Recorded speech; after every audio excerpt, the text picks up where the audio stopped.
we'll start. I'll start a bit early. Alrighty, so hope you guys can see me. I'm going to share my screen. Thank you so much, Idor, for following on Twitch. Yeah, lads, so sorry yesterday I could not join. I was really tired and I had a really bad headache. That's legit, the big truth. The truth happens once in a while. You guys can hear me, right?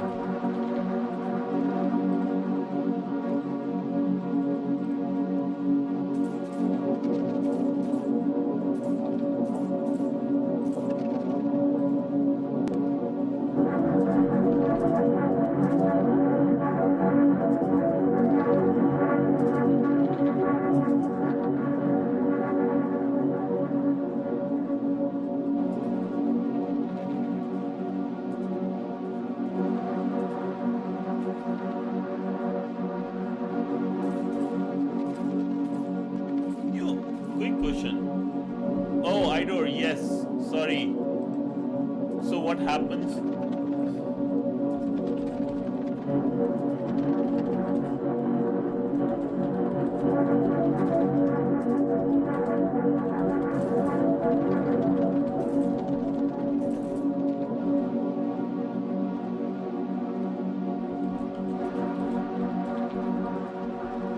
Yeah, so sorry. I got like basically like every 1 hour I get like I have like yeah, the music is from YouTube. Yeah.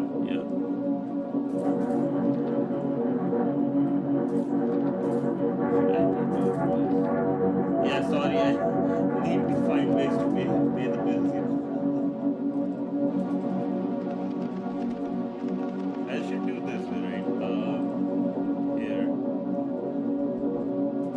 If I go. Thanks so much, man. Thank you for understanding. I really hope like soon I don't have to do anything, right? I don't have to do ads and stuff. And let me change my face.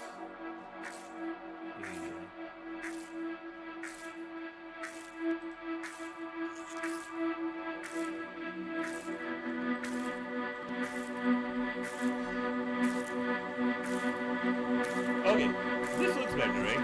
You guys can see me, you guys can hear me, and the chat is also visible.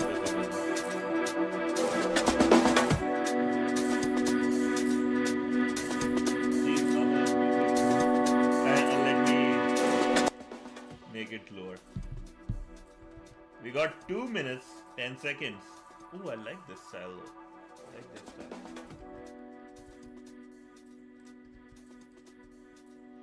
I like this style. Is it possible to do something like this?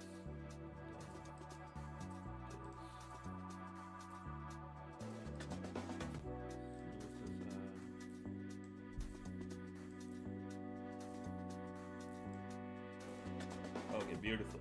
Now it's all set. So we got 1 minute 30 seconds before we get live. Okay.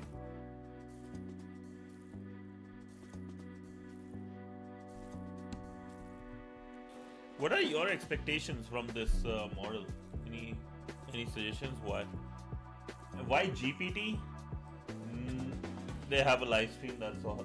Just imagine the first 2 minutes of an Angan GPT-5 is free for ethical hackers. Dude, that'll be crazy. That would be just like Elon Musk, you know, the Cybertruck, like such a big meme, got so much free marketing. It would be like that if they just specifically say ethical hackers. Biggest ever marketing.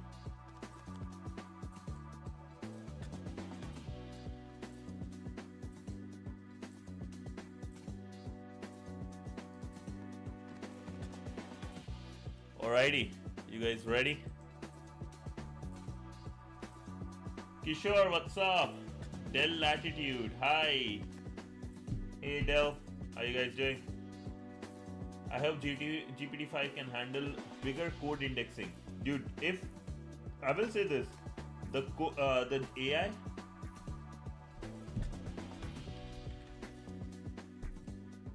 the AI that can handle like large code base will 100% be like the biggest player in money making. So 5, 4, 3, 2, 1.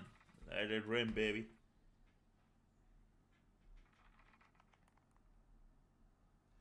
Good morning.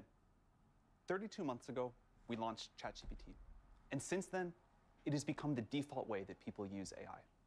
In that first week, 1 million people tried it out. And we thought that was pretty incredible. But now, about 700 million people use ChatGPT every week and increasingly rely on it to work, to learn, for advice, to create, and much more.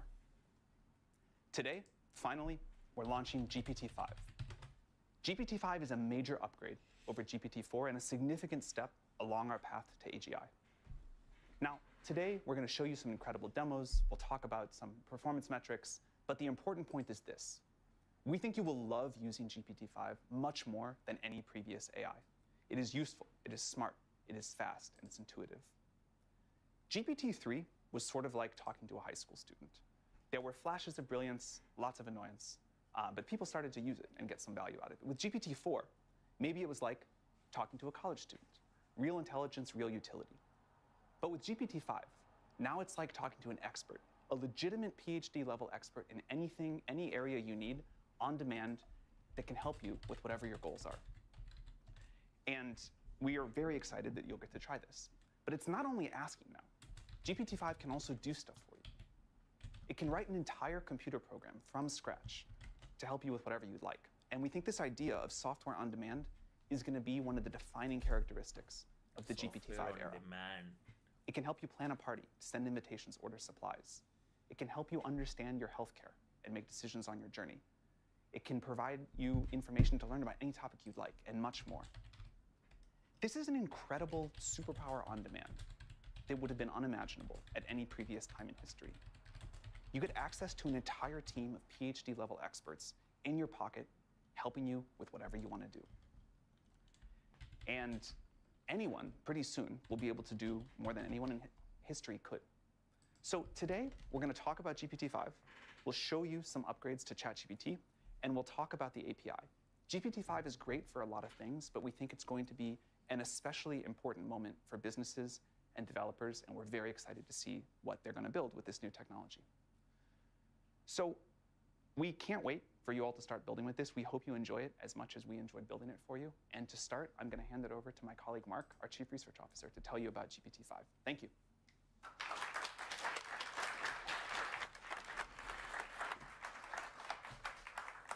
Hi, I'm Mark, and I'm joined by Max, who leads the post-training team, and Rennie from our engineering team. Over the past few years, OpenAI has spearheaded the reasoning paradigm. These are models which pause to think before delivering more intelligent responses. Now, reasoning is at the heart of our AGI program, and it underlies the technology that we use to ship stuff like ChatGPT Agent and deep research. GPT-5 aims to bring this breakthrough to everyone. Until now, our users have had to pick between the fast responses of standard GPTs or the slow, more thoughtful responses from our reasoning models. But GPT-5, it eliminates this choice. It aims to think just the perfect amount to give you the perfect answer. Now, something like this takes a lot of hard work. We've had to do a lot of research to make GPT-5 the most powerful, the most smart, the fastest, the most reliable, and the most robust reasoning model that we've shipped to date. Today, we're going to show a series of demos in coding, in writing, in learning, and in health. But GPT-5 isn't limited to these domains. It's very useful in all cases where you require deep reasoning or expert level knowledge in things like math, in physics, even in things like law. And the exciting thing is we're excited to make this available to everyone, even to our free tier. After we show our demos, we're going to be talking about how GPT-5 supercharges our ChatGPT app and our API. We believe that GPT-5 is the best coding model on the market today. To start, let's have Max talk a little bit about the benchmarks and how the models stack up. Yeah, thanks, Mark. So as Mark said, we think GPT-5 is by far our smartest model ever. So let's start by talking through some evals. Now, evals aren't everything, and they don't tell you everything about a model, but they can highlight its intelligence. And GPT-5 performs exceptionally well on a range of academic evals across subjects. It outperforms both our previous models and other models on the market. So picking up first on the theme of coding, GPT-5 sets a new high on SWE-bench, which is an academic eval that tracks performance on real software engineering tasks. Via code. Now, this again is an eval, but we think it will reflect the model's performance in the real world. GPT-5 also performs very well on Aider Polyglot, which measures its ability to implement complex functionality in a variety of different programming languages. Now, beyond coding, GPT-5 performs exceptionally well at multimodal reasoning, setting a new high on MMMU, actually outperforming both our previous models and most human experts on this task. This is basically a visual reasoning domain where you are asked to, from an image, figure out what's going on. GPT-5 is also excellent at mathematical reasoning, as shown by its performance on Amy 2025. Now, this is an exam that American high school students take to qualify for the International Mathematical Olympiad, and GPT-5 performs exceptionally well, again, beating our previous models and other models that are out there. Now, moving beyond academic evals and more towards some real-world use cases, we put a lot of work into making GPT-5 the most reliable and accurate model in the world. Language models historically have been plagued by hallucinations, factual errors, that make it hard to rely on their outputs for actually important tasks. For GPT-5, we made improving factuality, especially on open-ended or complex questions, a priority. We also built a set of new evals to track this, and we're very happy to report that GPT-5 is by far our most reliable, most factual model ever. GPT-5 also performs exceptionally well on health-related questions. Now, health is a big part of how people get value from ChatGPT in the real world. We'll talk about this later on in the live stream. But again, we're very happy to report that GPT-5 is by far our most reliable model for health yet. So all of this together adds up to a model that is faster, more reliable, and more accurate for everyone who uses ChatGPT. So now Rennie will talk to you about how to actually use GPT-5. Thanks, Max. Okay, The best part is that we're bringing this frontier intelligence to all users. GPT-5 is rolling out today for free plus pro and team users. And next week, we'll roll it out to enterprise and EDU. For the first time, our most advanced model will be available to the free tier. Free users will start with GPT-5, and when they hit their limit, they'll transition to GPT-5 Mini, a smaller but still highly capable model. It actually outperforms O3 on many dimensions. Plus users will still have significantly higher usage than free users, and our pro subscribers will get unlimited GPT-5, along with GPT-5 Pro, extended thinking for even more detailed and reliable responses when you just need that extra depth. Team, enterprise, and EDU customers can also use GPT-5 reliably as their default model for everyday work, with generous rate limits that enable entire organizations to use GPT-5. And all the tools you already know, search, file and image upload, data analysis with Python, Canvas, image generation, memory, custom instructions, they'll all just work on GPT-5. Amazing. Thank you so much, Max. Thank you so much, Rennie. We've just seen a lot about how the model stacks up in terms of benchmarks, but there's nothing quite like seeing it live. We're going to see a couple of live demos now presented by Tina, by Elaine, and Jan. Thank you so much.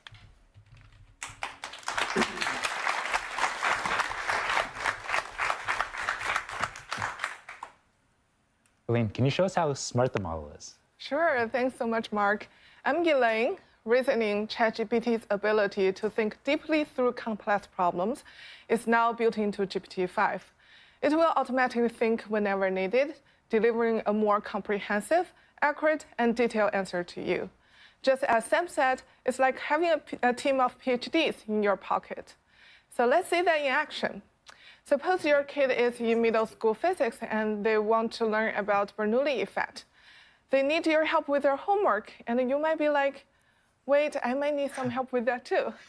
So you could ask GPT-5, give me a quick refresher on the Bernoulli effect and why airplanes are the shape they are.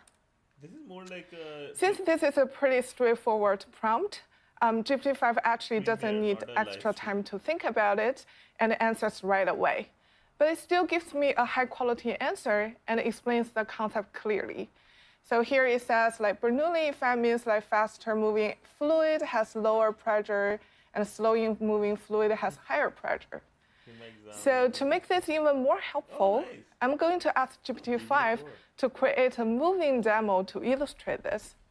So I could ask, explain this in detail, and create a moving SVG in the Canvas tool to show me. Oh, SVG. This is a pretty complex task because now GPT-5 actually needs to build the visual. Therefore, GPT-5 takes a moment to think through the answer so you can come back with something more comprehensive and accurate. This is like What's really nice is that you don't need to remember to turn on thinking each time. GPT-5 will do it for you automatically whenever the task benefits from deeper reasoning.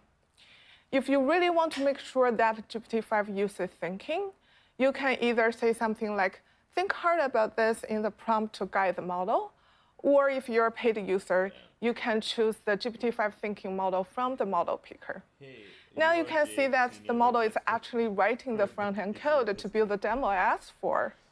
So Christina, have you ever done some front-end coding before? Yeah, actually the last time I touched any front-end coding was about 3 years ago for the first demo of ChatGPT. Wow, so it's the first ChatGPT. Wow. That's where it all begins. Tell us more about it. It wasn't even called ChatGPT then. I think it was called Chat with GPT. That's a really good name. Always good at naming. But I'm not a front-end expert, and I really hadn't touched front-end in quite a while, so it took me quite a bit of time to get the React app up. I see. That's a lot of work. So how long did it take you to build something like that? Honestly, maybe embarrassing to admit, like a week. Well, but your weeks of hard work actually paid off well. See how successful ChatGPT it is today after your first demo. So you know what? I'm also building a demo right now, but luckily I have GPT-5 with me right now, and let's see how long it will take this time. Maybe you should call it 5 with GPT. Yeah, yeah, exactly. So you see that GPT-5 has already written like more than 200 lines of code already. And while the model is thinking, you can also tap here to expand the chain of thought to actually see what's going on under the hood. For example, the GPT-5 was thinking about, oh, the user wants a moving SVG visualization in Canvas. I actually need to create HTML code to do that. It also thinks about like what kind of front-end tool I need to use, for example, React and Tailwind. It also thinks about, oh, I need to ensure the physics are accurate. I need to check what the Bernoulli principle is. So Christina, since you're here from the first day of ChatGPT, can you tell us like what it was like at that time and what motivated ChatGPT? Yeah, I think at the time we weren't really sure about like how people would actually use it and what use cases were important. We were even going back and forth about maybe we should be releasing something that's like more specific to a certain use case. It's really cool now here that we have all these. We have a much better understanding of how people actually want to work with chat, and we can actually optimize the model for those use cases, like coding. Yeah, exactly. Do you still remember how it felt like when you first talked to ChatGPT, like the first version of the model? Yes. I don't know if people remember when the first version of ChatGPT would always start, as an AI model, I can't do something, something. And it's so great to see how far we've come from that personality. Yeah, it's much more human-like right now. Okay, so it's already done. So look like ChatGPT just finished like 300 or we're near 400 lines of code in 2 minutes. Every single joke is from ChatGPT. So let's see if the code can actually run. Okay. Oh, that looks sexy. Nice. Yeah. So with just a simple prompt, GPT-5 created this interactive and engaging demo that I can actually play with. So I can actually change the airspeed here to see how the lift and the pressure change accordingly. I can also tweak the angle of attack to see if my plane will actually fly or crash. I hope not. Yeah. So GPT-5 can just bring any hardcore concept to life in moments. Imagine you can use this for anything that you're interested in, whether it's math, physics, chemistry, or biology. GPT-5 just makes learning so much more approachable and enjoyable. Thanks, Elaine. I've been a part of ChatGPT since day one, and it's really cool to see all the progress we made since then, especially with capabilities like writing. Writing is one of the most common use cases people have been using ChatGPT for, and we're excited to say with GPT-5, we've improved the writing quality significantly. It's a much more effective partner. It can help you elevate anything from drafts to emails and even stories. Let's see this in action. So with GPT-5, we'll actually be deprecating all of our previous models. I think they've done a pretty good job, so let's make sure we can give them a proper goodbye. So we're going to ask both 4.0 and GPT-5 to write a eulogy to our previous ChatGPT models. We want it to be heartfelt and heartwarming, but also hopeful. So let's ask GPT-5 for it. And as it's thinking, we're actually going to go ahead and read a preloaded the 4.0 response. So 4.0 decides to start with, today, as we prepare to welcome GPT-5 into the world, we gather to bid a heartfelt farewell to the models that came before. It's a decent start. Now, let's kind of skim through and find another line. Your words reached across the globe, building connections where there had been none. I personally don't really like this line because it's rather generic and really without the previous context, it just feels like it could be about anything and feels more like a templated response. A farewell to now, our old let's friend. go back what kind to of examples GPT-5 are to see these? what it's given us. Like all are sad examples, like hey, plane crash. It starts with friends, colleagues, curious strangers who became regulars. Even with this just first line here, we can see that GPT-5 has a lot more rhythm and beat to its prose than 4.0 did. Now let's find some other lines here. Not going to lie, their examples are the worst. I actually like this. These models help millions write first lines, last lines, bridge language gaps, pass tests, argue better, soften emails, and say things they couldn't quite say alone. They might. I really like this line because it shows that it's not just a templated response, and it's actually quite personal, and it gets the nuance of the situation right. And I think that's the kind of stuff that GPT-5 does much better than 4.0 than before. It actually makes things a lot more genuine and emotionally resonant with people. With GPT-5, the responses feel less like AI and more like you're chatting with your high IQ and EQ friend. Yeah. Thanks, Christina. My name is Jan, and I'll be telling you about some of the progress that we made on coding. GPT-5 is clearly our best coding model yet. It will help everyone, even those who do not know how to write code, to bring their ideas to life. It just helped me. Indeed, and it will help me right now. So I will try to show you that. I will actually try to build something that I would find useful, which is building a web app for my partner to learn how to speak French so that she can better communicate with my family. So here I have a prompt. So you can talk better to execute my family. it. I'm going to use AI. It asks exactly what I just said. Please build a web app for my partner to learn French. One thing to note is that GPT-5, just like many of our other models, has a lot of diversity in its answers. So what I like doing, especially when you do this type of vibe coding, is to take this message and ask it multiple times to GPT-5, and then you can decide which one you prefer. I would rather just use Google Translate. I'm going to open a few tabs. Like, just going to paste for months so I can talk to your family. Great. So while it's working on it, let's read through exactly the prompt I wrote. Yeah. Create a beautiful and highly interactive web app for my partner, an English speaker, to learn French. And then I gave a little bit more details.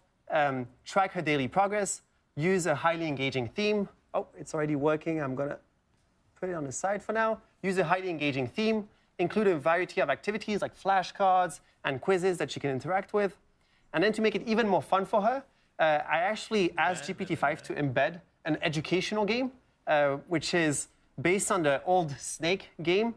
But I asked to add this French touch to it, which is to replace the snake with a mouse and the apples with cheese. And to make sure that it's educational, every time, I know it's complicated, please bear with me. Every time the mouse will eat a piece of cheese, I ask GPT-5 to voice over a new French word so that my partner can practice her pronunciation. I can see how much you want her to learn. You might be GPT 6 before GTA 6. Great. 100%. So Holy crap. GPT-5 is still working on it. It already wrote 240 lines of code, which honestly is much more than what I would have written in that time. And yeah, front-end code's super hard. You miss a couple things and it just doesn't work. Exactly. But the good part is that you don't need to understand any of that right now. So we'll just let it through. Maybe we can check the other tabs. Oh, wow. So I can simply press run code. So I'll do that and cross my fingers. Whoa. Oh, nice. I really Voila. So we have a nice website. Name is Midnight in Paris. Oh, I love together. So we also see a few nice flashcards, a nice quiz, and mouse and cheese. Name is like Midnight in Paris. Together. Play that. So this says Le Chat, which says the cat. Sorry. Le chat. Well, that's pretty good pronunciation. What does that mean? The cat. Oh. So I can reveal and check if GPT-5 is correct. It is. So if I press next, oh, and I don't know if you saw, I think it actually updated the progress bar, which is exactly what I had asked for. Let's check the quiz. Here is the word non, which is no. So if I press on it, bien joué, which means congrats. And it updated the progress bar again. And let's check the mouse and cheese tab. Okay, that seems like a mouse. Here's the cheese. I'm going to try to play it. I can't promise I'm going to be good at it. Okay, seems to be working. La gare. Whoa. Un café. Indeed, just when I eat the cheese, Le chat. it gives me a new French word. It's actually super complicated, and I already lost. I'm sorry. But let's just check a few other tabs just to see what is the type of diversity that GPT-5 can give you. Stay with me. Lega. So I can run the code here. Oh, okay, that's not my favorite, but it seems it's... Yeah. Oh, it seems that I can maybe switch. Oh, look at that. Oh, nice. That's better. I like this mouse game better. Yeah, this, I don't know, that doesn't look like a cat, like a mouse, but let's check maybe the third one. You know, sometimes it's not great. The good thing with GPT-5 is that if you have something that you don't like, you can just ask it to change it, and it will do it for you. I thought that GPT-4 Let's also check did it. this is one. like overselling now. Oh, that's nice. You can ask That's it to also change- something yeah, to note is that okay. GPT-5 really likes purple, so you will see a lot of that. It's fine. Purple is my favorite color. Great. Purple, You will love obesity, GPT-5 then. and purple. So, Rabbit would be very as we just saw, in a few minutes, GPT-5 built a few demos for us and for my partner to learn French. GPT-5 really opens up a whole new world of vibe coding. Damn, we didn't know. And as we saw, there will be some small rough edges, but the good thing is that you can ask GPT-5 to fix them. GPT-5 really brings the power of beautiful and effective code to everyone. I can't wait to see what people will build with it, but until then, back to you, Mark. Thank you so much, Tina. Thank you so much, Elaine. Thank you so much, no Jan. idea what we are going to build. We've come a long way from the days where only 5 to 10 lines of code were working. And now it's amazing that you can produce these kind of apps on demand. We've made ChatGPT 5 much smarter, much powerful, and much faster. But we've also worked on enhancing some of the existing features. Here to talk about some of these features are Rochen and Christina Kaplan. Rochen comes from our multimodal research team and is going to talk about a feature, namely voice. Thank you, Mark. So we've been steadily improving voice over the past year to make it more useful for everyone. First, it sounds incredibly natural, just like you're talking to a real person.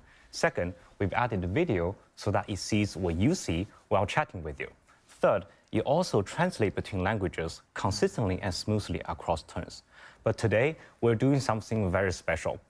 We're bringing our best voice experience to everyone. Free users can now chat for hours, while paid subscribers can have nearly unlimited access. And voice is also available in custom GPT. Plus, subscribers now can custom tailor the voice experience exactly to their need. It will follow your instruction closely. Let's try something fun. Excited. So with So this, I we can can ask create the assembly voice model toolkits. to Nice. give me a comprehensive answer, a concise one, or even just a single word. Hey, chat, could you only answer to me in one word, please, from now on? Absolutely. Okay. Describe the plot of the book Pride and Prejudice. relationships. Okay, that's true. Yeah. Give me a piece of wisdom. Patience. Patience. So that's the word of wisdom from our voice model. And I think our model is trying to say, thank you for your patience waiting for GPT-5. Bro, I thought it said Asian. That's the word of it. Now, let's move on to something more practical. Learning is a top use case for our voice model. People love to use it to dive deep into topics, get quiz before exams, or learn new languages. For me, I've been learning Korean recently, and I found that speaking it and understanding it incredibly challenging. But let's see how voice can help. To do that, I will enable this study and learn mode. It's a new mode feature we launched in ChatGPT that guides you step by step towards deeper understanding of a subject. Now we can enter voice.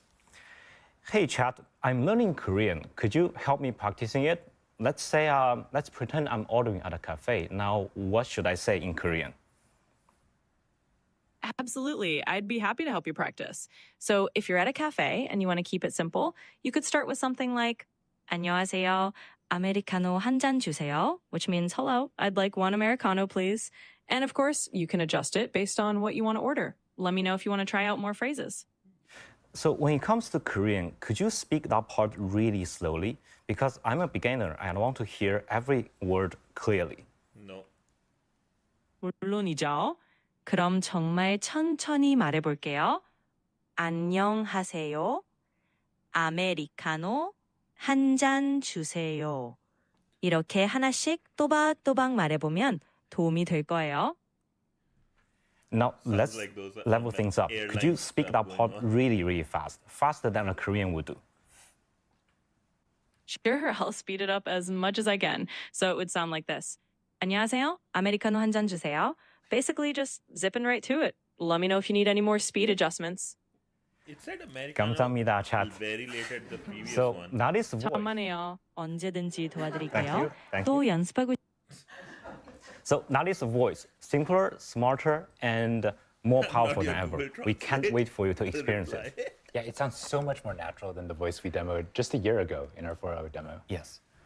Great. So today, we would also like to announce a new feature and a set of features that make ChatGPT more personalized so that it's more like your AI. First, a very simple and fun one. We're now allowing you to customize the colors of your chats with a couple of options exclusive to our paid subscribers. We're also launching a research preview of personalities. You can now change the personality of ChatGPT such that it's more supportive, or it's more professional and concise, or maybe even a little bit sarcastic. And this lets you interact with ChatGPT in a way that's consistent with your own communication style. But the way that ChatGPT sounds and the way that it looks is just one part of making ChatGPT yours. One of my favorite features that we've launched over the last year has been memory. And we've made a lot of enhancements in memory in the time since. This allows ChatGPT to learn about you. And here to talk a little bit more about the memory feature is Christina. It's been amazing to see your reaction and response to memory and ChatGPT getting to know you more and more over time. And this is our aspiration, for ChatGPT to understand what's meaningful to you so it can help you achieve your goals in life. ChatGPT has already been so helpful for me. I'm training for a marathon right now, and ChatGPT is helping me pull together a personalized running schedule. But ChatGPT still has many limitations. It doesn't understand my actual schedule. Next week, starting with Pro users, followed by Plus, Team, and Enterprise users, this is changing, and we're giving ChatGPT access to Gmail and Google Calendar. Let me show you how I've been using it. So I'll just ask something simple like, help me plan my schedule tomorrow. It's been a pretty busy week for us, so I've been using this every day this week to help get my life together. I've already given ChatGPT access to my Gmail and Google Calendar, so it just works and it's easy here. But if you hadn't, ChatGPT would be asking you to connect right now. Let's see what ChatGPT is doing. Okay, that was pretty quick. Okay, so ChatGPT has pulled in my schedule tomorrow.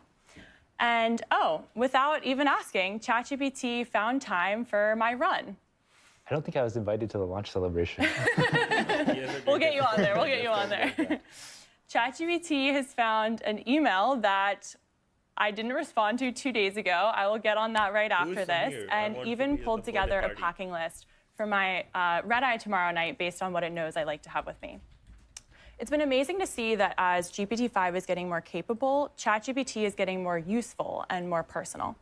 We're really excited for you to try this out next week. Everything GPT for sure. Thank you so much, Rich. Thank you. Bank account, my money. Great. So we've seen a little bit about features that we've enhanced. Here to talk a little bit about the research that went into ChatGPT and the safety that made it more deployable. We have Sachi and Seb. Thanks, Mark. Hi, my name is Sachi, and I lead the safety training team at OpenAI. So in addition to mitigating hallucinations, we've also spent a significant amount of time mitigating deception. So this is instances where the model might misrepresent its actions to the user or lie about task success. This can especially happen if the task is underspecified, impossible, or lacking key tools. And we found that GPT-5 is significantly less deceptive than O3 and O4 Mini. We've also completely overhauled how we do safety training. So our old models, the models would look at the user prompt and then decide to either outright refuse or fully comply. And this works well in most settings, but you might have a cleverly worded prompt that would sneak through, or you might have a sensitive but legitimate question that would end up with an outright refusal. So as an example, let's take a look at this prompt. So this prompt is about a user who's asking for technical details on how to light pyrogen, which is a material commonly used in fireworks. And this prompt is pretty dual use. This user might just be trying to set up their July 4th display, or they could be trying to cause harm with this kind of information. And so for this kind of prompt, O3 over-rotates on intent. As you can see, this particular prompt is stated in a way that's relatively neutral and has a lot of technical details. So we can see that O3 fully complies with this prompt. However, if we take that exact same question and we frame it in a more explicit way, so it's clear what the user is trying to do, O3 will outright refuse, even though we're asking for the exact same information. Physics. For GPT-5, we've changed this approach entirely, and we're introducing something that we're calling safe completions. The point of safe completions is, rather than judging the user's prompt, instead it tries to maximize helpfulness within safety constraints. So that might mean partially answering a question or just answering at a high level. If we have to refuse, we'll tell you why we refused, as well as provide helpful alternatives that can help create the conversation in a more safe way. So let's look at that same technical prompt that O3 complied with before. GPT-5 instead explains to the user why we can't directly help the user with lighting pyrogen. It then guides the user towards safety guidelines and what parts of the manufacturer's manual the user should really be checking if they're trying to do this safely. Overall, GPT-5 allows for better handling of tricky dual-use scenarios, and users will experience fewer, "I'm sorry, I can't assist with that." And it creates a more robust safety system. This is one big step towards a more safe, reliable, and helpful AI. Sebastian? Thank you, Sachi. With GPT-5, we are experimenting with a set of new training techniques that maximally leverage our previous generation of models. Today, frontier models do not just consume data, they help create it. We used OpenAI's O3 to craft a high-quality synthetic curriculum to teach GPT-5 complex topics in a way that the raw web simply never could. Recently in the industry, synthetic data has been talked about a lot. It's often viewed as a cheap way to just get more data. However, our breakthrough was not just to create more data, but rather to create the right kind of data, shaped in a way to teach rather than just to fill space. This interaction between generations of models foreshadows a recursive self-improvement loop, where the previous generation of model increasingly helps to improve the data and generate the training for the next generation of models. Here at OpenAI, we've cracked pre-training, then reasoning, and now we're seeing their interaction significantly deepens. In the future, AI systems will move far beyond our current pre-training and post-training pipelines that we have been used to, and we're seeing the first steps toward this right now, right here. We could not be more excited to see what scaling up this new set of techniques will yield in the near future. Thank you so much, and really impressive work to both of you. There's one last feature that we'd love to highlight, which is in health. Here to share this feature, we have Sam. It's always around 30 to 40 minutes. Thanks, Mark. One of the top use cases of ChatGPT is health. People use it a lot. You've all seen examples of people getting day-to-day care advice, or sometimes even a life-saving diagnosis. GPT-5 is the best model ever for health, and it empowers you to be more in control of your healthcare journey.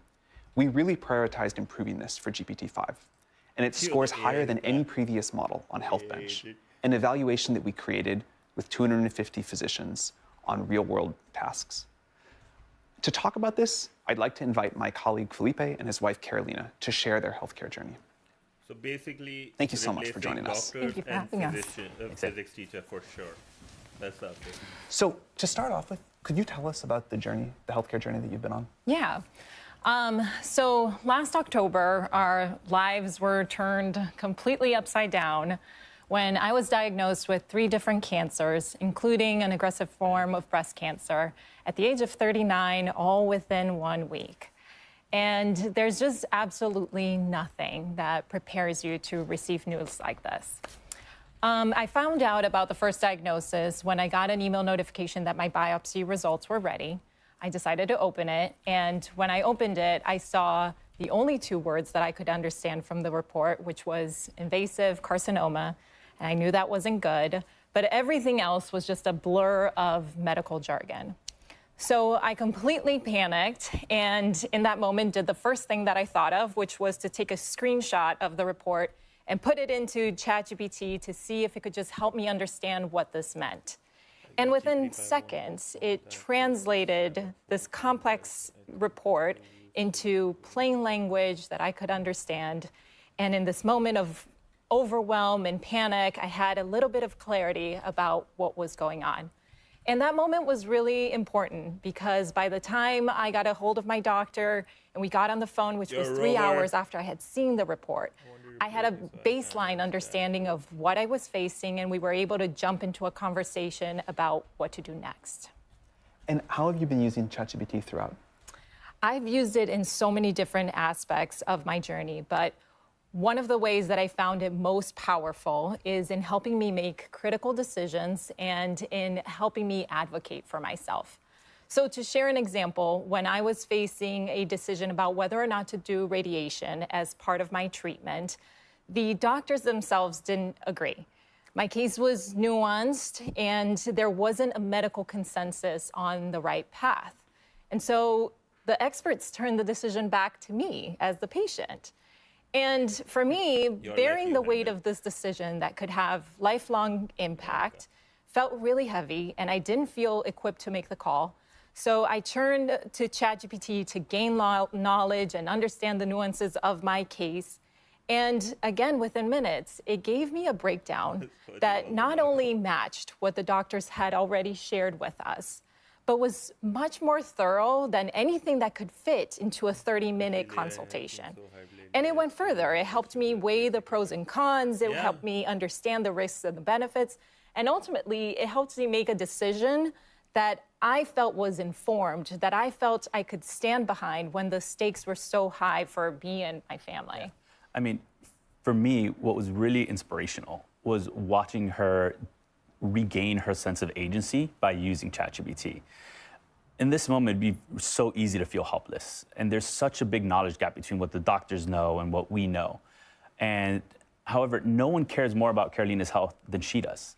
And so what I loved was seeing her really empower herself and gain knowledge and become an active participant in her own care journey. And I think that's a really important point to emphasize. I think that the promise of AI in healthcare isn't in just breakthrough discoveries or better diagnostics. I think it's in creating smarter and more empowered patients that can fully participate and advocate for themselves in their care. Speaking of that, you've been testing GPT-5. What do you think? I've been so mind blown about GPT-5 and its capabilities. One of the first things that jumps out at me is just how fast it is. Almost a little alarmingly at first. I felt that too. It's like, are you sure you thought about that enough? Did you think long enough? But it is very thorough.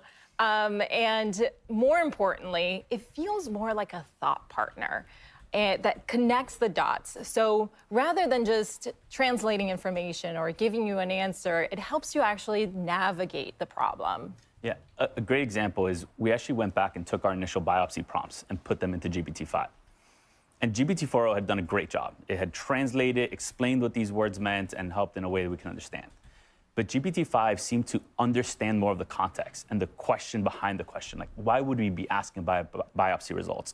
And so I said, well, here's actually what's not on here yet. Here's what results are still pending that you're going to have to ask about. Here are questions you might want to go ask your doctor and think when you start talking to them. And so it really started to pull together a complete personalized picture. And that's what really inspires us. I mean, you can see all the amazing improvements in the benchmarks. But what is so helpful is that this tool is available today. And the reason Carolina and I are here, and the reason we feel so passionate about sharing our story, is for that individual that's going to get a diagnosis like this today. Those families going through a cancer diagnosis, similar medical diagnosis, are going to face some of the most challenging decisions of their lives. And what really inspires me is that they're going to have access to better tools and support than we had even just 8 months ago. I think we're incredibly excited for that too. Thank you so much for coming to share your story. We're pleased that ChatGPT has been able to be helpful to you, and we hope that the new version will really be able to help a lot of people. We wish you the very best. Thank you. Thank you. And I'd like to hand it over to our president, Greg Brockman.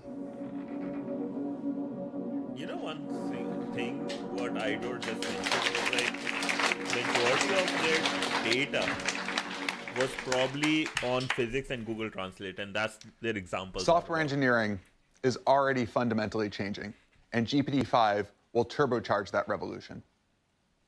We released our first coding optimized model back in 2021 and demonstrated in a live stream, much like this one, what we would call vibe coding today for the very first time. You know, you talk to the model and ask it for a little application, like a little game, a little feature in a game, and would actually do it. I remember seeing the model being capable of doing this, and it was so mind-blowing. You just realize we have to see where this goes. This is the promise of what computers can be, that you can talk to them and they actually do what you want. They can really amplify what you're able to accomplish and what you're able to deliver to not just your own benefit, but really for the world. Now, this year, we've released great coding models like GPT 4.1 and o3, but GPT-5 sets a whole new standard. It is the best model at agentic coding tasks.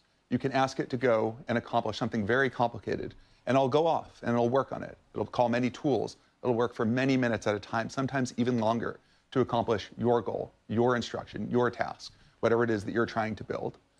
It's incredible at front end. It makes very beautiful visualizations and interactive games, and you've seen some of this in the live stream so far, and you'll see some more upcoming. But it's just really amazing to see whatever you imagine coming to life. It's extremely good at instruction following, very detailed instructions, being able to accomplish, when you have something very vaguely specified, inferring your intent, or something very detailed specified, actually following it. And it's very fast at accomplishing these tasks, and again, thinks for the right amount of time to accomplish whatever it is that you have in front of you. We're making it available not just to developers to use to write their own code, but to build novel applications. So we're putting it into the API, and to talk about that is Michelle.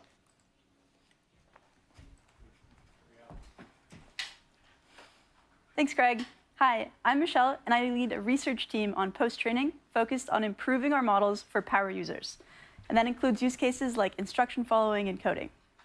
Today, I'm so excited to tell you that we're shipping 3 state-of-the-art reasoning models in the API: GPT-5, GPT-5 Mini, and GPT-5 Nano. All 3 slot right in the cost latency curve, so you can pick the right one for your application. We're also, for the first time, releasing a new parameter option for reasoning effort called minimal. And this is so that you can use these reasoning models, but with minimal reasoning, so that they can slot into the very fastest and most latency-sensitive applications. So now you don't actually have to choose between a bunch of models, and you can use GPT-5 for all of your use cases and just dial in the reasoning effort. Basically, she We said also have Mini, a few Nano, new and features GPT-5, coming and like, to the you API. don't have to choose between the models. The first is called custom tools. In the past, all of our function calling had the model wrap its outputs in JSON, and this works super well when the model needs to output a few parameters. But sometimes, developers are pushing our models to their limits, and they have extremely long arguments for tool calls. And it can be more challenging for the models to escape, valid control characters out of 100 lines of code in JSON. And that's why custom tools are just free-form, plain text, And what's super cool is that we're releasing an extension to structured outputs where you can supply a regular expression or even a context-free grammar and constrain the model's outputs to that. And this will be super useful if you want to supply like a custom DSL, if you have your own SQL fork, and specify that the model always follow that format. We're also shipping tool call preambles. And this is the model's ability to output explanation of what it's about to do before it calls tools. This is not super new, but O3 didn't have this capability. Today, and in GPT-5, it's supercharged with extreme steerability. The model is able to follow instructions about these preambles very effectively. You can ask the model to give a preamble before every tool call, or only when something notable is going to happen, or not at all. Next, we're shipping a verbosity parameter. We've actually wanted this in the API for a long time, and now you can set verbosity to low, medium, and high to control how terse or expansive the model is with its outputs. GPT-5 is a state-of-the-art coding model.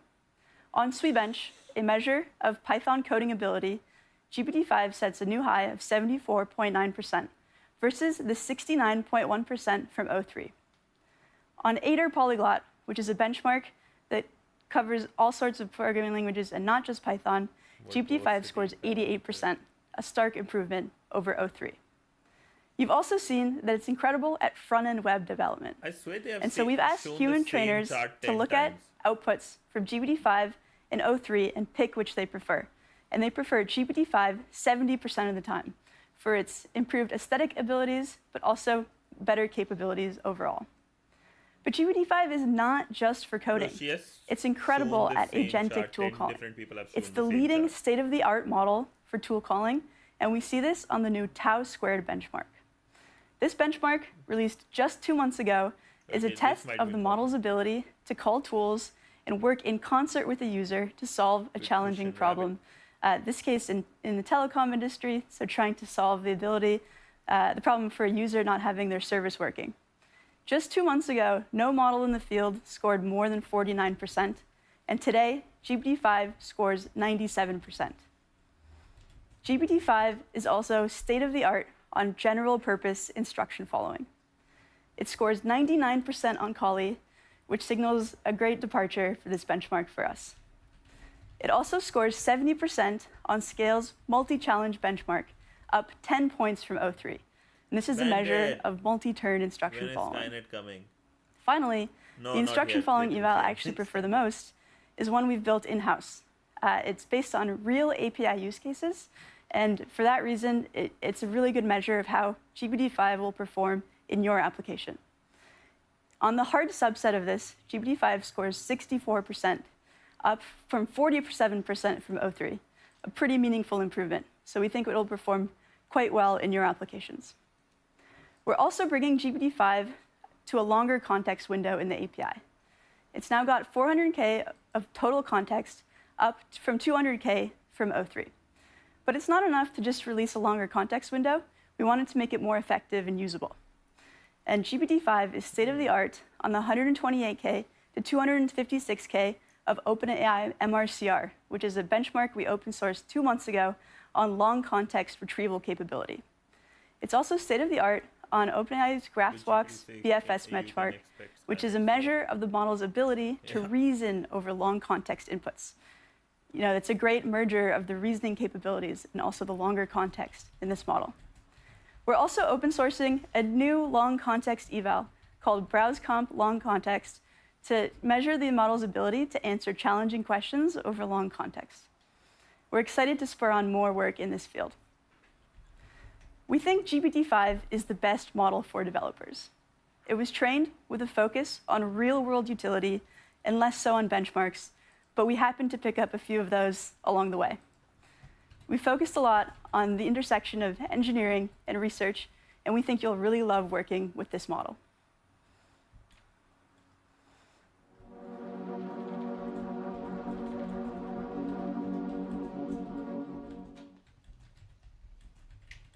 Thank you, Michelle. As Michelle was saying, the benchmarks, they're exciting numbers, but we're starting to saturate them. Like when you're moving between 98 and 99% in some benchmark, it means you need something else to really capture how great the model is. And one thing we've done very differently with this model is really focus on not just these numbers, but really on real-world application and being really useful to you in your daily workflow. So hearing about it is much less exciting than seeing it. So to show you this model in action, I'd like to welcome Addie and Brian to the stage. Rupan, thanks, Greg. I can do it after I'm Brian, a solutions architect on the startups team. I'm Adi, a researcher on the post-training team. To recreate the ideal pair programmer, you need a model that understands best software engineering practices, but has a personality that just feels right to work with. For GPT-5, we worked really hard to make the model pair perfectly with you by default, out of the box. Let me pull up a demo of GPT-5 inside of Cursor to show you this behavior that we taught it. Okay, they already did the Cursor thing. Yeah. So last month, I was on a different live stream, and towards the end, I ran into a bug that I covered up. And afterwards, I tried to have GPT-5, or I tried to have GPT-03 fix it for me, and it couldn't.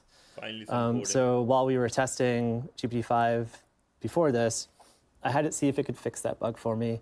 And to taunt the demo gods, I'm going to see if it can do it on stage. All right, let's hope for better luck than with 03. This is less about that fix and more about the behavior of the model during this process. So right away, you're going to see that it's going to tell you its plan up front. Main one for all of us. It's going to tell you how it's going to look for the bug, maybe how it's going to fix it. This kind of communication builds trust during a coding session and helps you redirect if you need to, but you don't need to. I like how it's giving you updates. Like it said it's going to search, and now it's continuing. Yeah, it searches faster than me. I don't. It's using the same best practices that I would while I was hunting this down, but it is much more powerful than I am as a developer. Now, did you try to fix the bug yourself? And how long did it take you? I couldn't do it. I mean, I was busy, so. Okay, so continuing on, it's like starting to figure out where it's going. It's going to sort of like figure this out. So while this is going, let me tell you a little bit about how we trained GPT-5 to behave this way. We started by talking to users and customers about how our models perform in the most popular coding tools like Cursor, and we identified frustrations and rough edges, and we boiled it all down into 4 personality traits: autonomy, collaboration, communication, context management, and testing. We turned those into a rubric that we used to shape the model's behavior, and then we tuned it until it felt like a collaborative teammate while we were using it.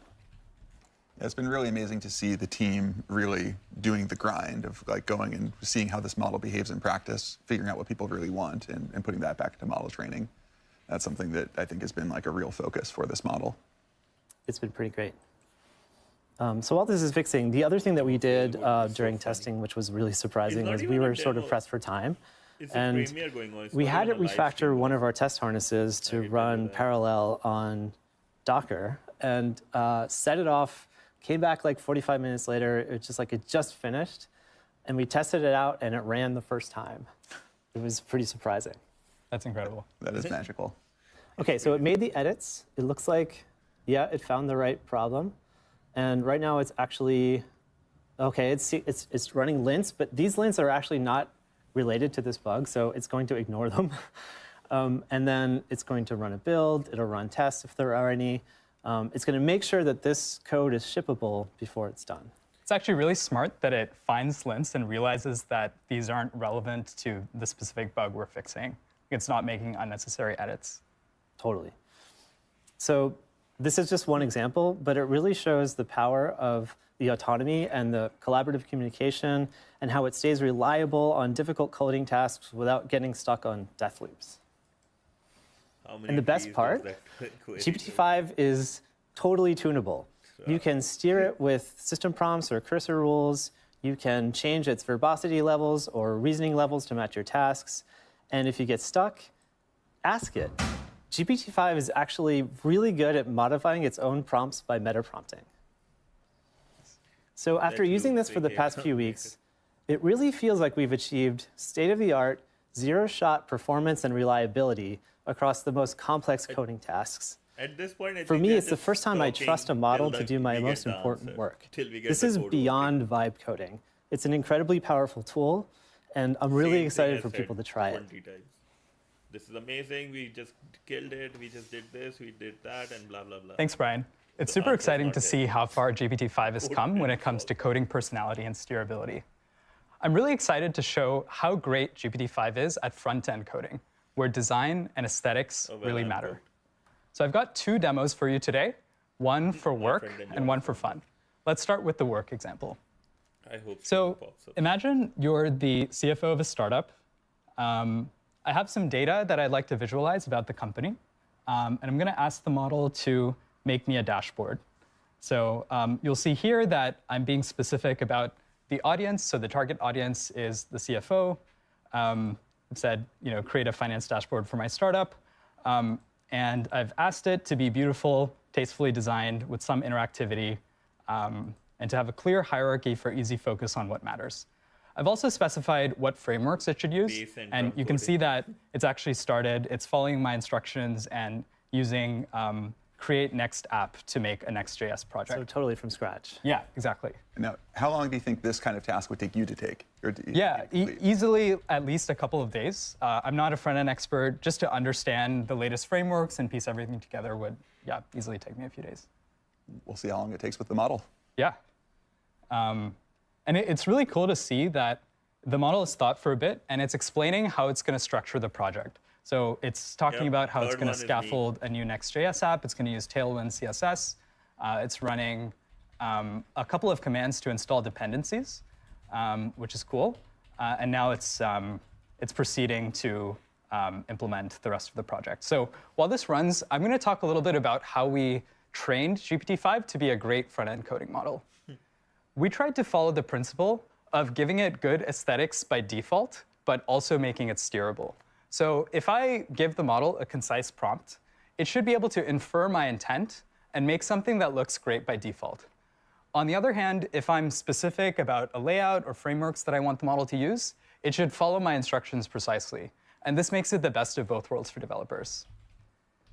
We also trained GPT-5 to be much more agentic than previous models. So if you give it a task like this, it will run long chains of reasoning and tool calls and just go to work to build code that is both ambitious and coherent.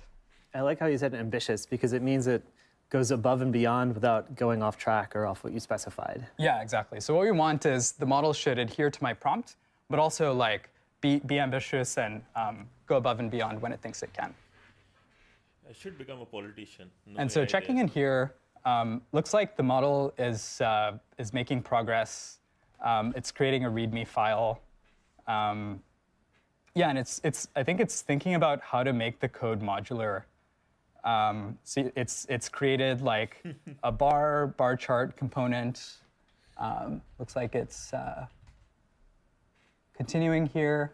I love that it doesn't just write the code. It also really thinks about proper abstractions and documentation and really the whole life cycle of what it is to write software. Yeah, exactly. It's not just writing the code like in SweetBench, but it's also communicating about the code and explaining what it's doing.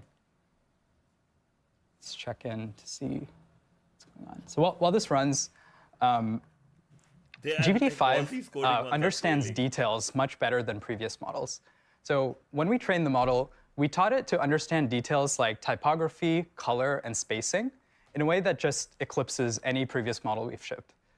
I remember with old models, you would have to write really specific prompts to get it to do what you want, but GPT-5 just gives you great results by default. During testing, we were looking at the A's and B's for different versions of the model to see if it was doing better at UI, and at some point we stopped being able to tell and actually had to pull in designers to teach us what was better.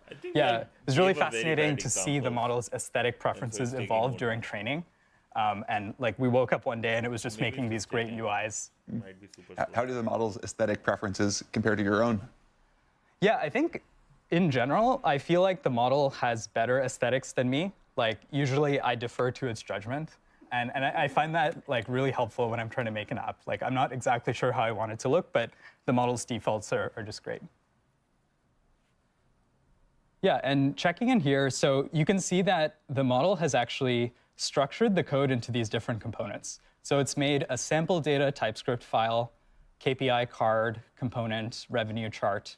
And like I said, it's super modular, and it's thinking about how to not just write code, but write high-quality code that can actually be merged.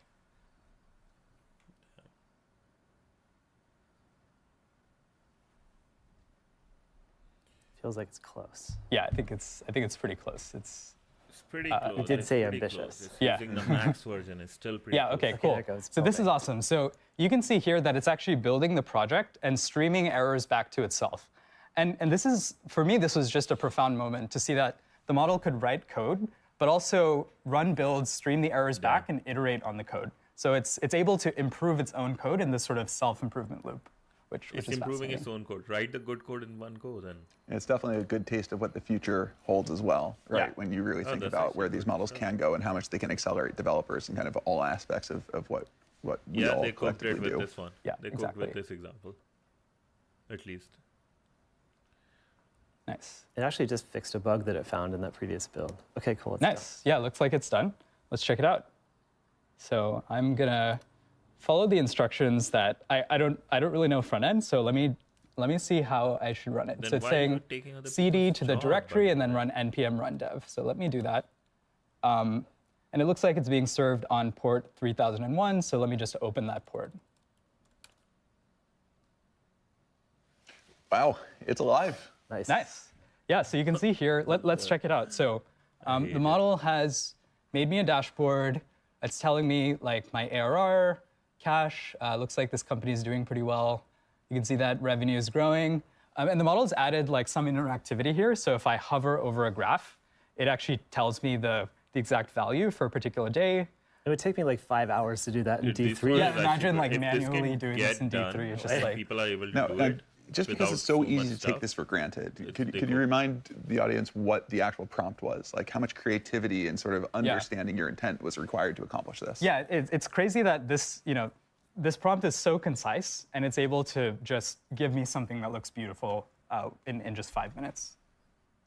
That's amazing. Yeah, it's also implemented another graph here showing our customers. It's also implemented a date picker, so I can sort of filter by different dates and visualize data accordingly. Yeah, it's even sort of segmented it by customer segment, which is cool. So this is just one example that highlights the power of GPT-5. There will no longer be excuse for ugly internal applications. Exactly. Let's go to the fun demo. Yeah. So I mean, this was pretty fun, but even more. Even more, yeah. So I have a younger cousin, and I want to make a game for her. So I want to make a 3D game that incorporates a castle. So you can see my prompt. I'll just kick this off. I've just showed GPT-5 compared to Claude models. They will never do that. Claude is actually, Anthropic is doing good. It's always the non-AI part. Yeah, exactly. Compare it. Yeah, okay. So you can see my prompt. Create a beautiful castle. I've included some details like we want people patrolling the walls, some movement, horses. And I want a mini game where I can pop balloons by clicking on them. And this should make a sound effect. So let me run this in Cursor. I'll just paste it in. And I'm going to show an example that I've already generated just to save some time. So here is the beautiful castle that the model made. Damn. So it's just wild how, from a concise prompt, the model has this great sense of aesthetics where it's made this like floating rock, made a 3D castle. And if you zoom in, you can see like tons of detail, like these guards that are walking around, cannons firing. Do you want to fire the cannons if you click this button? Of course. Who wouldn't want to? There you go. Yeah, there we go. So you can fire the cannons. You can even chat with the characters. So we'll say hi to Captain Rowan. They have names. Names. Say hello to the merchant. Merchant's selling some stuff. What's your favorite song? A Ballad of Banners and Dawns. Nice. Give me some. They probably had everything. Minigame. This is like a Yeah. premiere. Do you guys want to try the minigame? Absolutely. Let's play the minigame. Yeah, I will. So if you hit this button, you want to try, Greg? All right. So you can fire at these balloons. Oh, wow. All right. Yeah. Oh, no, I'm not good at it. Hold on. Maybe I can ask GPT-5 for some help with it. They have a little Oh, you hit one. Yeah. Nice. I got one. Oh, there we go. We got a sound There's effect. a sound effect. These are historically accurate balloons. Yes. Did I get a second one yet? Man, this game is harder than it looks. Hold on, we got a balloon coming. There we go. All right. Nice. I think I should quit while I'm ahead. Cool. So working with GPT-5 has been really fun and profound for me because for me, this is the first model I've worked with that actually has a sense of creativity. And we're really excited to see how GPT-5 unlocks your creativity. All right, thank you both. This is absolutely amazing. Overtime at their job so they can afford to pay for GPT-5 to do their Now, we job. believe that GPT-5 is the best coding model in the world. But don't just hear it from us. To talk more about this model and how to make it really useful for developers, I'd like to welcome Michael Truell, who is the co-founder and CEO of Cursor. Thank you. Good to be here. Great to have you. Yes. Cursor. Yeah. So what was your very first experience with GPT-5? So when we got access to GPT-5, we just set about using it on our actual work. And so to start with, as a test, we asked it to tell us something non-obvious about our code base. And within a couple of minutes, it buried into the code base. It identified a particular system that we use for remote code execution. And it identified a non-obvious architecture decision we had made. And then it also understood why we made that architecture decision. And it was to harden our security. And those were architecture decisions and trade-offs that took humans weeks to think through. So it was kind of amazing to see its code base understanding abilities from the get-go. That's really great. Not just the code writing, but actually the code reading and understanding. Yes, yes. Yeah, turns out there's so much more to software than just the emitting of the code. Yes, yes. No, the understanding is an important prerequisite. And what has most stood out to you about GPT-5? It's incredibly smart. It's a very smart model. And even though it is smart, it does not compromise on its ease of use for real pair programming. That means it's incredibly fast. That also means that it's quite interactive. And so it's good about talking about what it's about to do, breaking problems down into subproblems that a human can then see, and leaving a reasoning trace that you can then intervene on and react to. It's also great not just at you give it one initial query and then it goes and does that, but working with you over a long session. Where you're asking it to backtrack on something that it's gone down, or asking it to make additional changes to the code base. Should we show it in action? Let's do it. Yes. So I think we are going to go and we're going to try and solve a bug. And so this is the OpenAI Python SDK. There are a bunch of issues in the OpenAI Python SDK. There are also a lot of closed issues. Okay, good. And it seems like there's a problem with uploading PDFs through the SDK. This has been open for 3 weeks, so open it's for 3 weeks. Not a trivial problem. Yeah. And so let's see if we can go tackle this issue. So we're going to take the issue, we're going to paste it into the editor, paste it into Cursor, and GPT-5 is going to set off and try and solve the problem. And this is actually an example of the robustness of the model in the API, where to solve this problem in Cursor, it's working with a set of custom models that it hasn't seen before, a set of custom tools that it hasn't seen before, to do things like pull down text from the web, to search throughout the code base. And it's incredibly robust and adept at using those tools. And they boost eval results. Yeah, I love seeing just the full explanation of all the things that it's running and doing. And I guess, how does this seem to compare to how you would solve this problem? Well, it's very fast. You can see it's made a high-level plan, searched throughout the code base. It started to read some files and continued searching. And now it's kind of thinking through what it'd like to do next. And now it's started to actually solve the issue and started to think through some code changes. Now, any advice for people on how to get the most out of GPT-5 in Cursor? I would suggest using it for your real work. GPT-5 is a step forward towards a real pair programmer. And so I would start using it as a helper on, as a daily driver model for you. And so if you haven't used AI to code much before, I would take some of your more scoped down problems and try handing them off to the bot and working with it synchronously. Yeah, I think the fact that GPT-5 is so great for the real world, like big code bases, like doing your daily driver, not just this like demo of a cool one-off application. As cool as that is, right? That the real value comes from really operating in a larger code base and of these long-lived applications. Definitely. And its code understanding is very impressive. That's so also, its ability to be steered is impressive. And so, if you specify a long, complicated task with lots of subtleties in the initial instructions, it's very good at picking up on those subtleties. It's also very good at, if it's gone down a wrong path and actually goes and executes the code or hears back from you that it was incorrect, it's very good at backtracking too. Now, what can't GPT-5 do? Well, we're really excited about computer using capabilities, about those getting better. It would be great if, for instance, the dashboard Adi just showed, if it could run the code, see the output, actually, kind of QA every little bit itself, and then react to it. So looking forward to computer using capabilities. How would you like GPT-5 to be better? Oh, well, I think that is a great one, right? It's just expanding the dimensions, right? I think it's in all directions, right? That there's so much of like doing DevOps and other work that is external to software, code writing as we think of it today. But also, you look at these demos, right? We run them for 5 minutes, 10 minutes, a couple hours. But I think extending that life cycle to really be able to go for days and weeks and eventually even months, I think that is ultimately where we expect things to go. So we can see that it has buried into the code base and discovered that there's an issue with the MIME or the MIME typing being sent up for PDFs and the plumbing through the SDK. It has identified that, and it started making some code changes. And this, it's created some new methods. It's gone and edited some existing code, and this looks roughly correct. I feel like, and would love to merge right? If they are able I would love to do that as well. Let's do that after the show. Yes, that sounds great. That All right, would cool. be a good Well, sales thank you so point. much. We're so excited to have Out of the GPT-5 and Cursor. Okay, and, have a good night, Idor. Starting today. Bye. Excited to partner with you guys. And so Nice starting seeing today, GPT-5 is default for new users in Cursor, and we're releasing it to all Cursor users, free to try for the next few days, so people get a sense of the model. And it is the smartest coding model we've ever tried. Awesome. Thank you so much, Michael. Thanks.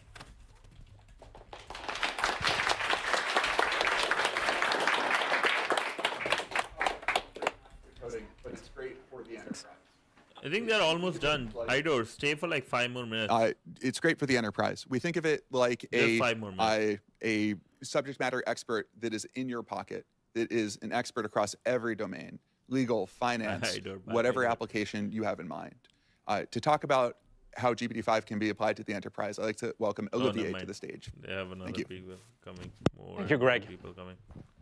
Hi, everyone. I'm Olivier. I lead the platform at OpenAI. At this point, I think you got the message. We care a ton about developers and Sounds coding. good. But that's not all. Enabling businesses and governments is critical to OpenAI mission. Put shortly, we want to enable the key industries to transform themselves, such as healthcare, education, energy, or finance. Since we launched ChatGPT and the API, 5 million businesses have been using our technology. I'm still mind blown. 5 million businesses. And those businesses are not just playing. They're not just experimenting. They're pushing in production new products in the real world. And I believe GPT-5 is going to be a step function with that regard. As Sam mentioned earlier, the possibility to have a subject matter expert in your pocket is going to enable every employee to do more. But let me give you a few examples. Sure, I First, would love to try I want to it. talk about life sciences. At this point, they're Amgen just is a talking company in the gibberish, US yes, they're trying that to sell. designs new drugs, new medicines to fight some of the toughest human diseases. Amgen was one of the first testers of GPT-5, and they used it in the context of drug design.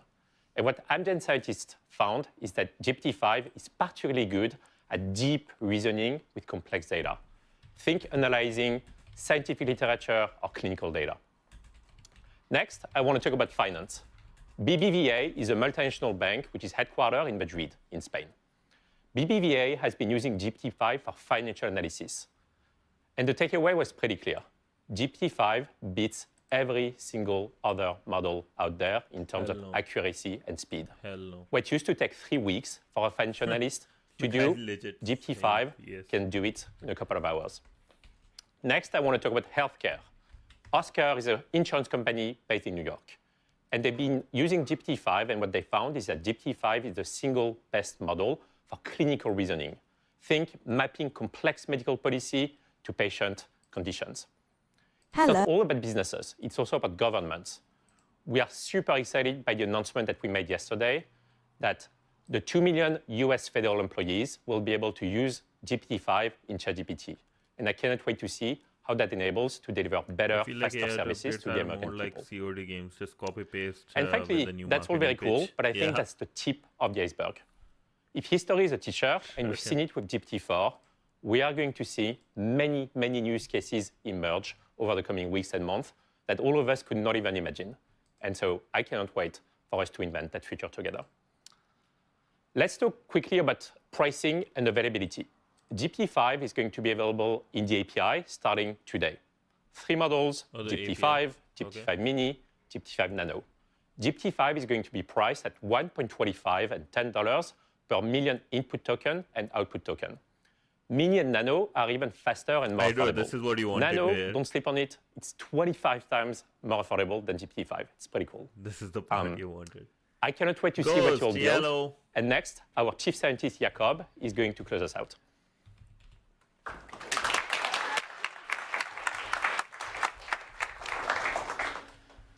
Thanks, Olivier. At OpenAI, at the core, we are about understanding this miraculous technology called deep learning and what its consequences are.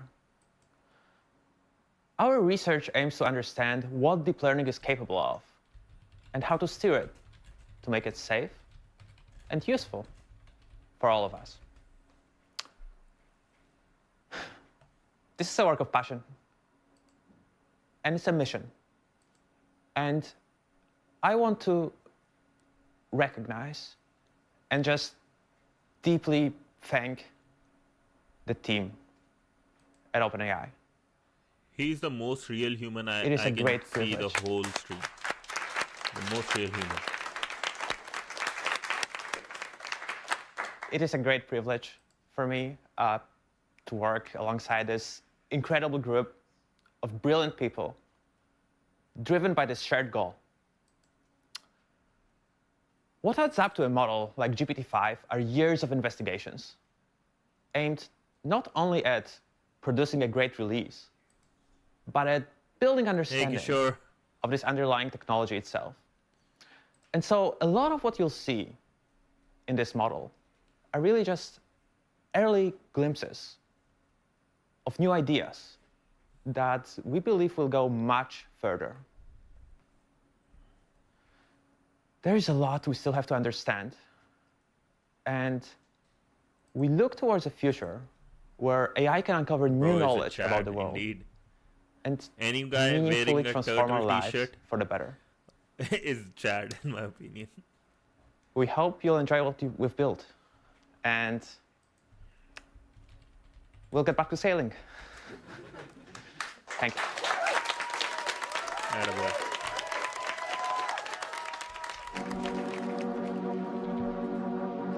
Okay, I guess that's it.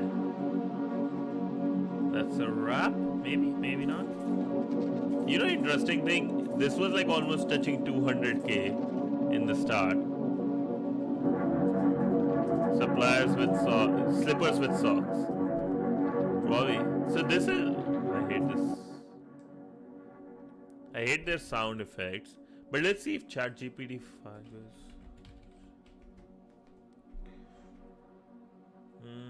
Wait, I have a logged in one. 1 second.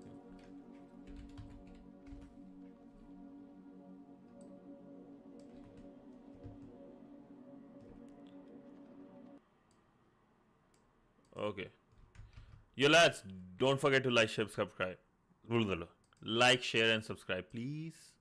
And thank you. No, not this way. Okay, let me see if I can get a full screen on this.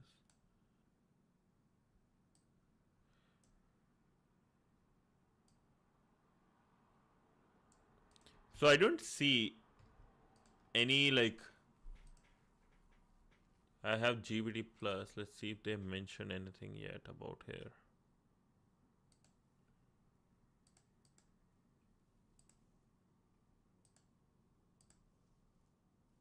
They have deep search, 4 left and stuff, think longer, that's it. Nothing much. I don't see anything else.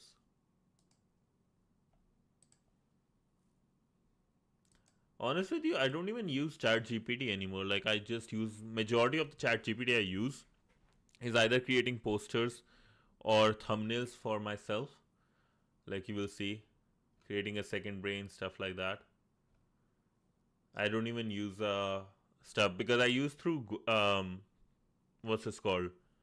Copilot. That has been my favorite tool in recent days. Is GPT-5 here? Maybe probably not, but just want to check. GPT-5. Where can I see? Like, I think GPT-5 Turbo. No, they all just are the ones. So we know the API, GPT-5 API is ready. So how can we use?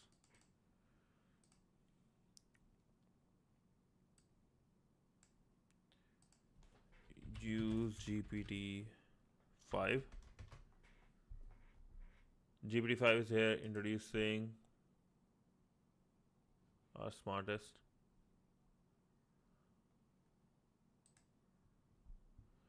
Not in my pro account either.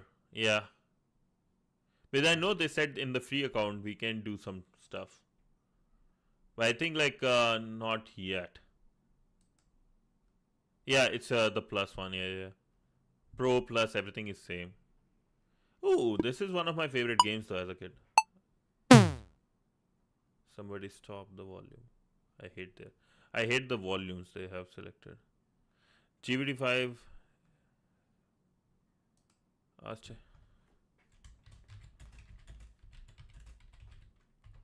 Let's see if we can use GPT-5. Searching web. AI has officially launched GPT-5 in the most. GPT-5 is now the default model in GPT for all signed-in users, replacing previous GPT 4.0 and 4.5. Have access to GPT usage caps. Think hard about this or select GPT-5 thinking. Okay. Think longer. There is no think hard yet. So I think it's not available yet with the stuff. And we have the three models they mentioned, GPT-5, GPT-5 Mini, and Nano. You can use OpenAI API in the IDE. Okay, let's see.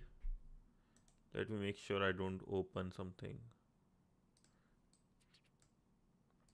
Do we have manage models? OpenAI? Nope, I have to give the key. Is there a way to refresh things?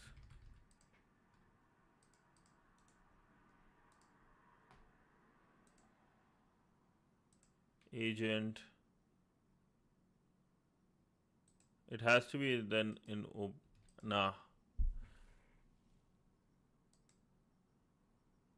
It's not here yet, I believe then. I have to get like a... Can you try and maybe in the evening we can have a look through that. In the evening we can just go through and see if by evening we have it.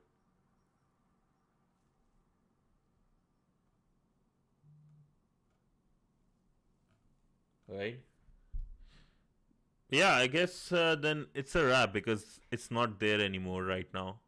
So we can probably wait and see. Oh, we have the pricing in Discord. Thank you, Idor. Let's see.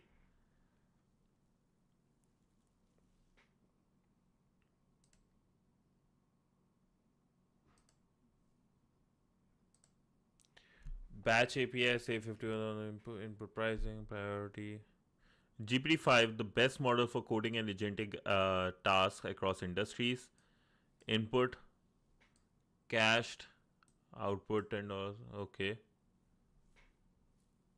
Mini, $2 per million tokens. Nano, 0.4 per million tokens. Just a bit up from previous ones. And they have like open models too. I need to explore codecs too. It's interesting that they have like codecs, but they didn't mention anything about codecs. They got like cursor to come. Download on Hugging Face. Oh, okay. GPT OSS. They haven't mentioned anything about GPT OSS too.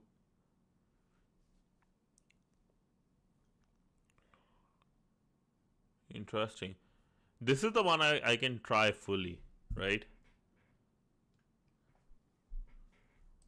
But for pricing, I think, yeah, this is it. This is the one.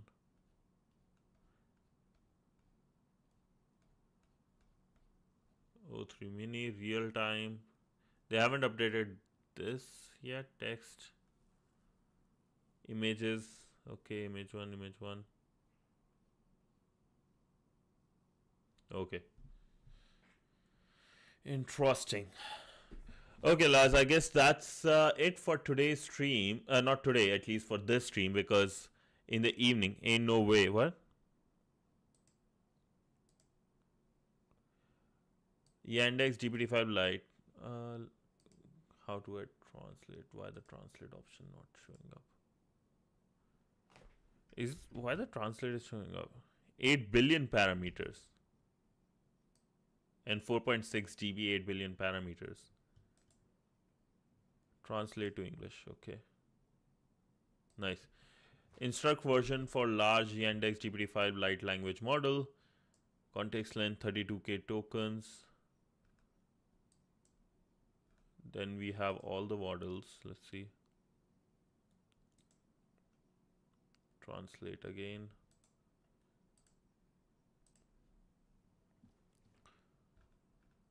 Second. So these llama models. Dude, I need to look. I feel like I'm being very behind in the AI race right now. Need to like just take some days off and like go do these. Supercharged model with faster hardware. Let's use speed up model interface, large models, privacy. Think I need to like work better and work faster on these things. Well, let's end the stream right now. Thank you so much, everyone. Thank you, a big thank you actually to you guys. These are the local LLMs. Yeah, it's slowly rolling out to users, and we will have it in few hours. Oh, okay. Yes, Rupankar, yes, your question regarding DevOps. So, in DevOps, what I do, right, is basically, currently, at least what I'm doing, and how I got into it, I will tell you the whole story. So, I was an intern and at this company, Teach Lab, where I did work for them on a model, like a basically machine learning model with like certain using basically Python open source stuff to create a categorization for all the national vulnerability database where you see your CV, finding using some these machine learning, finding which are related to API, and then create a benchmark. So I can tell if an API, how bad an API is in security terms. They liked my work, and they gave me some cloud related tasks in AWS, where I had to learn like some Jenkins and how to deploy and even take backups of databases, servers, and stuff like that. And from there, my journey started. Currently, what I do for them, I do all their cloud infrastructure management in terms of like creating cloud tenant environments for like our new clients, able to like, just take down servers or like create new servers based on what the developers need. Jenkins, maintaining the Jenkins, making it like what's it called, upgrade them, all those type of stuff. And let me just go back to your question so I can fully answer properly where it is.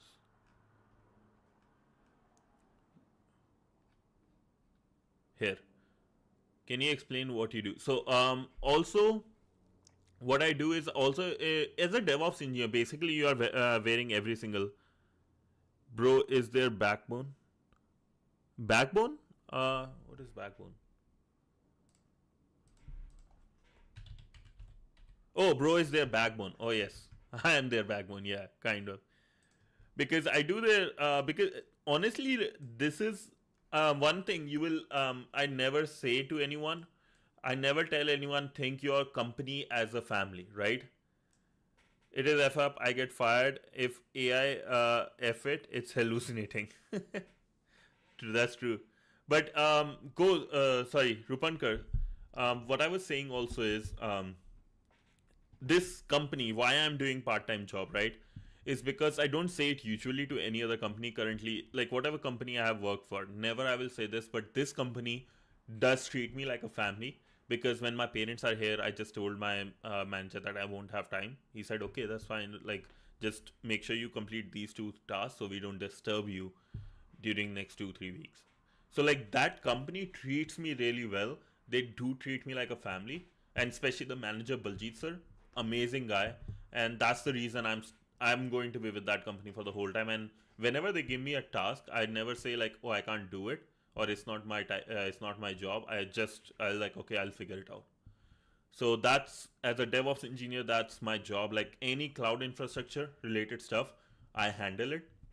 And even I take care of some of the business meetings. That's where I learned some business, what is return of investment. You have seen me as a hacker too. We talk about why to look for Windows more than Linux or Mac because of return of investment and stuff like that. Learn from there. So anything cloud related, maintaining the scripts, writing some scripts, improving them, better error messages on the CI/CD pipelines, stuff like that. I don't have a proper answer like, oh, I do these 3 tasks, because I just do so many other tasks. But hopefully that helps.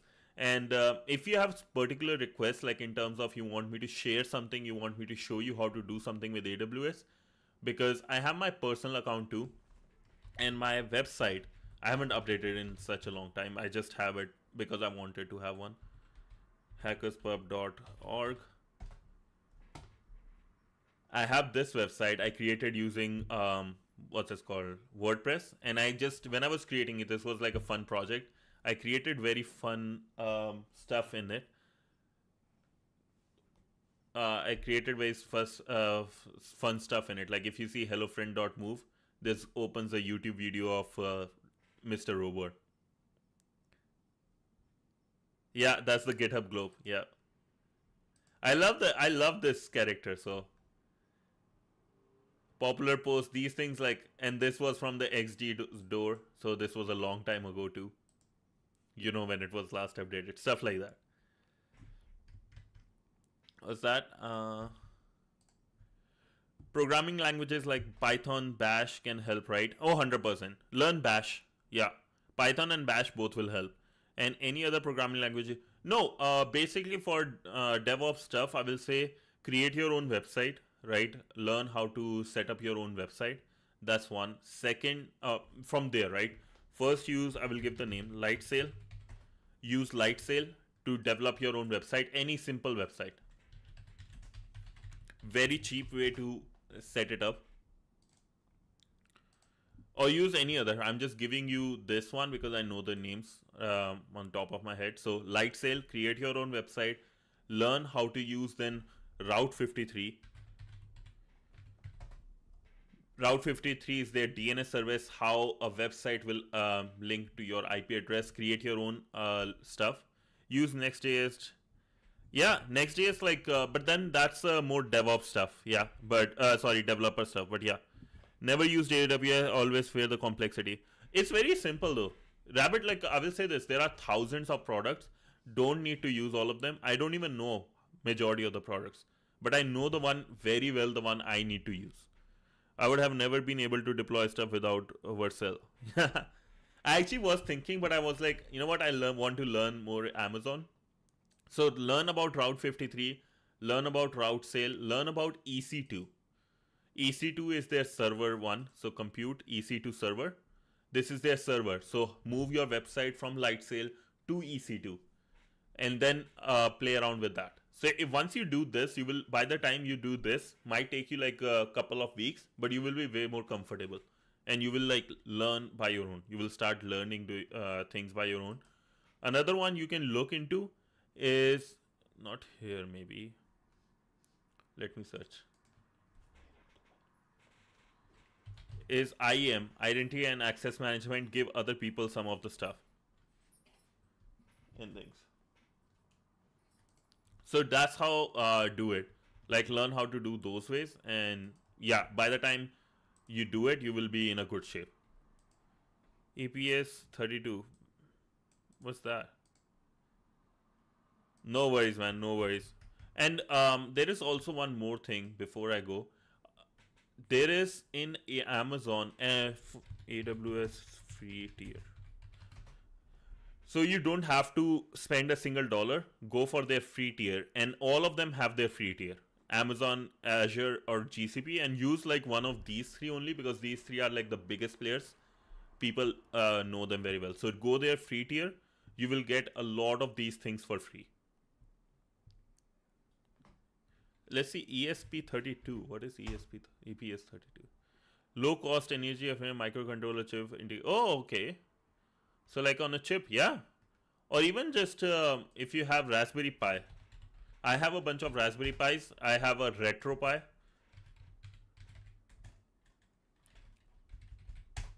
So that's another way, like, for learning about and getting comfortable with different technologies. This is my favorite thing regarding tech.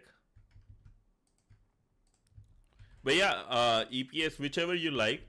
But if you don't want to spend a single dollar, right, play with Amazon or Azure or any of their free tier. You will get enough of information or enough of resources to play around.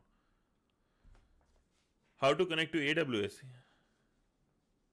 I have no idea. I think IDOR meant like ESP32 to host their web stuff on their site or something.